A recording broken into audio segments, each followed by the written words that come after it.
class. Congratulations on almost completing week 2 of Agricultural 3000. I hope you are enjoying this class and have explored it and figured out what the class is about and what is required of you. If you haven't taken a minute to review the syllabus, I would encourage you to do so. The point system in this course is different than other courses, and so you do need to make yourself aware of that. Go up here to the syllabus on the left-hand side, click on that, and just review it briefly, and that should help you as we continue to work on this course. If you have any questions, I would encourage you to just ask. Don't be afraid, don't be shy. There are no dumb questions.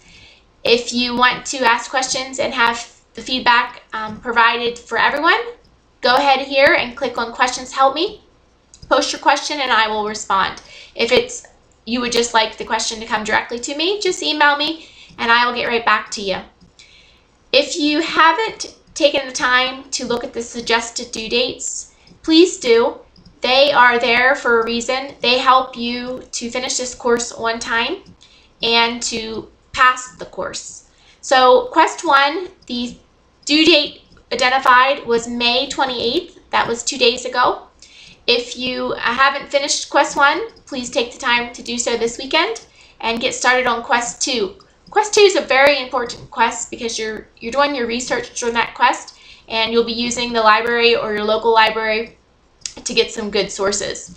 Now, if you have any questions on the library, I just wanted to take you there real quick. So we're going to click here on libraries, and when you hit the libraries page, you'll come up with Catalog Advanced Search or Articles Database Search. I always tend to go right here, the Articles Database Search, and then I scroll down and I click on one of these 3 popular databases: ProQuest Central, Academic Search Premier, or Web of Knowledge. So let's just start with Academic Search Premier for if you're new to the online library. You have to type in your username and your password, which I'm going to do so right now. And then you need to remember what your password is to get in. And let's see. There we go. Okay, so you'll come up with this page right here, and then you're going to type in your search terms. Now, take some time and think of some good search terms that will help you in your research. But let's just pretend like we are going to do a paper on, let's think here. What do you guys want to write about? Let's pick nursing. Nursing, and let's pick assessments.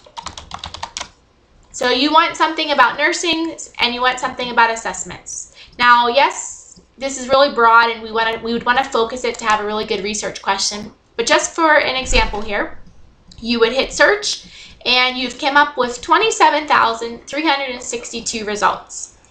Now, on this left-hand side, if you hit scholarly peer-reviewed journals, you're going to narrow down your results, and then you're going to hit the publication date. And I recommend a good rule of thumb is 10 years, unless otherwise.